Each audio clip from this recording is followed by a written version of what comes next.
ఈరోజు వీడియోలో చాలా మంచి టిప్ ఒకటి చెప్తున్నాను. ఎక్కడ స్కిప్ చేయకుండా చూడండి. చాలా హెల్ప్‌ఫుల్ అయిద్ది. జాబ్ చేసే ఆడవాళ్ళు కానీ, లేదంటే ఎప్పుడూ బిజీగా ఉండే ఆడవాళ్ళకి కూడా ఇది చాలా హెల్ప్‌ఫుల్ అయిద్ది. చాలామందికి కిచెన్‌లో ఎక్కువ సేపు ఉండాలి అనుకుంటే చాలా విసుగొచ్చిద్ది. అలాంటి వాళ్ళకి కూడా ఈ వీడియో చాలా యూజ్ అయిద్ది. అందరికీ అని చెప్పను గానీ, కొంతమంది ఆడవాళ్ళకైతే చపాతీ చేయడం చాలా హెడేక్‌గా అనిపిచ్చిద్ది. అలాంటి వాళ్ళ కోసమే ఈ వీడియో. జస్ట్ ఒక 30 మినిట్స్ కేటాయిస్తే చాలు. ఒక 1 మంత్ ఈజీగా చపాతీ చేసే బాధ కూడా ఉండదు. జస్ట్ 2 మినిట్స్‌లో చపాతీ అయితే రెడీ అయిపోతాయి. డైలీ పిండి కలిపే పని కూడా ఉండదనమాట. సో, ఫస్ట్ ప్రాసెస్‌లోకెళ్ళిపోదాం. ఒక ఇల్లది వెడల్పాటి గిన్నె కానీ, లేదంటే ఒక ప్లేట్ కానీ తీసుకొని అందులోకి ఒక కప్పు గోధుమ పిండి యాడ్ చేసుకోండి. అందులోనే టేస్ట్‌కి తగ్గట్టు సాల్ట్ ఏసుకోవాలి. నాకు ఒక కప్పుకి 2:30 స్పూన్ పట్టిందనమాట. ఇందులోనే నెయ్యి కానీ, లేదంటే ఆయిల్ కానీ యాడ్ చేసుకోండి. నేనైతే ఇక్కడ నెయ్యి వాడాను. ఇప్పుడు ఇది మొత్తం పిండిని ఫింగర్స్ తోటి ఒక 1 మినిట్ మంచిగా కలుపుకోండి. నెయ్యంతా పిండికి బాగా పట్టిద్దనమాట.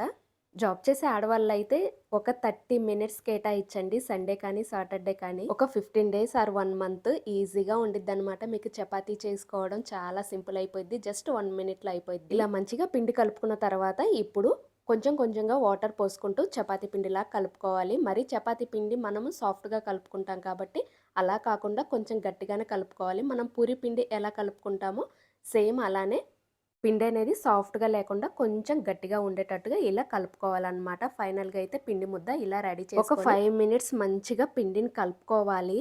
పిండిని మనం ఎంత మంచిగా కలుపుకుంటే అంత సాఫ్ట్‌గా ఉంటాయన్నమాట చపాతీలు. సో, ఇలా ఒక 5 మినిట్స్ మంచిగా మర్దన చేసిన తర్వాత దీనికి ఆయిల్ కానీ ఏమి అప్లై చేయకుండా మూత పెట్టేసి ఒక 10 మినిట్స్ ఆర్ 15 మినిట్స్ వదిలేసేయండి. సరిపోతాయన్నమాట. జస్ట్ 10 మినిట్స్ వదిలేసి పక్కన పెట్టేసేయండి. ఒక 10 మినిట్స్ తర్వాత మూత తీసి ఇంకొక్కసారి ఒక 1 మినిట్ మంచిగా కలుపుకోండి ముద్దని, పిండి ముద్దని. ఇలా కలుపుకున్న తర్వాత మనకి నచ్చిన సైజుల్లో చపాతీ ముద్దలు ఇలా చిన్న చిన్నయి తీసుకొని బాల్స్‌లా చేసుకొని పక్కన పెట్టేసుకోండి. ఇవి ఆరిపోకుండా పైన ఒక క్లాత్ కానీ లేదంటే మూత కానీ పెట్టుకొని పక్కన పెట్టేసుకోండి డ్రై అవ్వకుండా. నెక్స్ట్ కిచెన్ ఫ్లోర్ క్లీన్ చేసుకొని ఇప్పుడు చపాతీల్లాగా చేసుకోవాలి. మనం చపాతీలు ఎలా అయితే చేసుకుంటామో అలానే చేసుకోవాలి. దీనికి ఆయిల్ కానీ లేదంటే పిండి కానీ వాడకుండా జస్ట్ నెయ్యి ఒక్కసారి పిండి ముద్దకి కాకుండా ఫ్లోర్‌కి ప్లస్ స్టిక్‌కి అప్లై చేసిన తర్వాత చపాతీలు ఇలా మనకి నచ్చిన సైజులో చపాతీలాగా చేసుకోవాలి. ఈ చపాతీలు అనేవి మరీ పల్చగా ఉండకూడదు. కొంచెం మందంగానే చూసుకోండి. అండ్ మందం అంటే మరీ మందంగా కాదు. మరీ పల్చగా ఉండకూడదు. మరీ మందంగా ఉండకూడదు. ఇలా చేసుకున్న చపాతీని నార్మల్‌గా మీడియం హీట్ ఉన్న పాన్ మీద అటు ఇటు కాల్చుకోవాలి. మరీ ఎక్కువ కాల్చుకోకూడదు. జస్ట్ మనకి తెలిసిద్ది. చపాతీ అనేది వైట్ కలర్‌లోకి వచ్చిద్దనమాట. ఇలా వచ్చి చిన్న చిన్న బబుల్స్ లాగా వస్తాయి. అలా వస్తే సరిపోయిద్దనమాట. జస్ట్ ఒక 15 సెకండ్స్ ఆర్ 1 మినిట్ మంచిగా ఫ్రై చేసుకోండి అంతే. 1 మినిట్ కంటే ఎక్కువ చేసుకున్నామంటే అది చపాతీ అయిపోద్ది. రోజు చేసుకునే నార్మల్ చపాతీలాగా.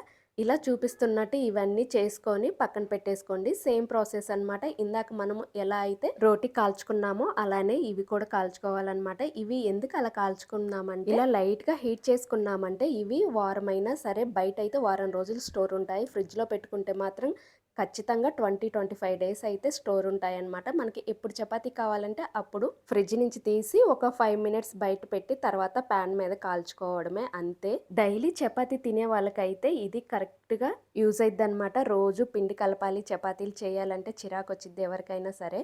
సో, ఇలా ఒక 1 మంత్ వరకు స్టోర్ చేసుకున్నామంటే పిండి కలిపే పనుండదు. జస్ట్ 1 మినిట్ ఆర్ 5 మినిట్స్‌ల కల్లా చపాతీలైతే రెడీ అయిపోతాయి. ఇలా లైట్‌గా కాల్చుకోవడం వల్ల ఏంటంటే, మనం బయట పెట్టిన ఫ్రిడ్జ్‌లో పెట్టి చెడిపోవన్నమాట. ఎక్కువ రోజులు స్టోర్ ఉంటాయి. సో, ఇవన్నీ వేడిగా ఉన్నప్పుడు కాకుండా కాల్చుకున్న చపాతీలన్నీ పూర్తిగా చల్లారిన తర్వాత మాత్రమే ఇలా స్టోర్ చేసుకోవాలి. ఒక బాక్స్‌లో కానీ, లేదంటే ఇలాంటిది ఏదన్నా మూతున్న గిన్నెలో కానీ స్టోర్ చేసుకోవాలి. ఇలా స్టోర్ చేసుకొని నార్మల్‌గా బయట పెట్టుకునే వాళ్ళైతే ఒక వారం రోజులు బయట పెట్టుకున్నా పాడవమనమాట. లేదు మేము ఫ్రిడ్జ్‌లో పెట్టుకుంటాం. మాకు ఎక్కువ రోజులు ఉండాలి అనుకుంటే హ్యాపీగా ఫ్రిడ్జ్‌లో పెట్టేసుకోవచ్చు. మనకి ఎప్పుడు చపాతీ తినాలనిపిస్తే అప్పుడు ఫ్రిడ్జ్‌లోంచి తీసి ఇలా పాన్ మీద వేడి చేసుకోవడమే. జస్ట్ కొంచెం ఆయిల్ వేసుకొని వేడి చేసుకుంటే సరిపోయిద్ది. చాలా సింపుల్ అనమాట. నేను స్టోర్ చేసిన రెండో రోజు ఇలా చపాతీ చేశాను. పిల్లలు స్కూల్ నుంచి రాగానే ఏదన్నా స్నాక్ అడిగినప్పుడు ఇలా చపాతీ లాగా చేసి దాని మీద వెజిటేబుల్స్ వేసి రోల్ లాగా చేసి ఇవ్వచ్చు. హ్యాపీగా తింటారు చపాతీ రోల్ లాగా చేసిస్తే. నేనైతే ఎప్పుడన్నా చెయ్యాలి అనుకుంటే ఇలా స్టోర్ చేసుకుంటాను. ఎందుకంటే రోజు పిండి కలపాలి, చెయ్యాలి, వాటిని రుద్దాలి, తర్వాత ఇలా మంచిగా కాల్చుకోవాలి. అది చాలా టైం పట్టిద్ది. ఇలా స్టోర్ చేసుకున్నామంటే జస్ట్ 2 మినిట్స్ కల్లా అయితే చపాతీలయితే రెడీ అయిపోతాయి. చాలా సాఫ్ట్‌గా ఉంటాయి. ఎంత సాఫ్ట్‌గా ఉంటాయంటే దోస, ఇడ్లీ ఎంత సాఫ్ట్‌గా ఉంటాయో ఇవి కూడా అంతే సాఫ్ట్‌గా ఉంటాయి. ఒకసారి మీరు చూస్తే మీకే అర్థమయ్యి ఉండిద్ది ఎంత సాఫ్ట్‌గా వచ్చాయో. ఇంకెందుకు లేటు, చపాతీ చేసేవాళ్ళు చాలా కష్టంగా ఫీల్ అయ్యేవాళ్ళైతే ఒక్కసారి ఈ వీడియో చూసి ఫాలో అవుతూ చేయండి. ఇన్ కేస్ మీరు ఊరెళ్ళినప్పుడు మీ హస్బెండ్స్ కానీ, మీ బ్రదర్స్ కానీ చాలా హెల్ప్‌ఫుల్ అయిద్దనమాట. వంట చేసుకుంటే బాధ లేదు. బయటికెళ్ళి ఒక కర్రీ తెచ్చుకుంటే చాలు. నైట్ డిన్నర్ అయితే కంప్లీట్ అయిపోయిద్ది మగవారికి.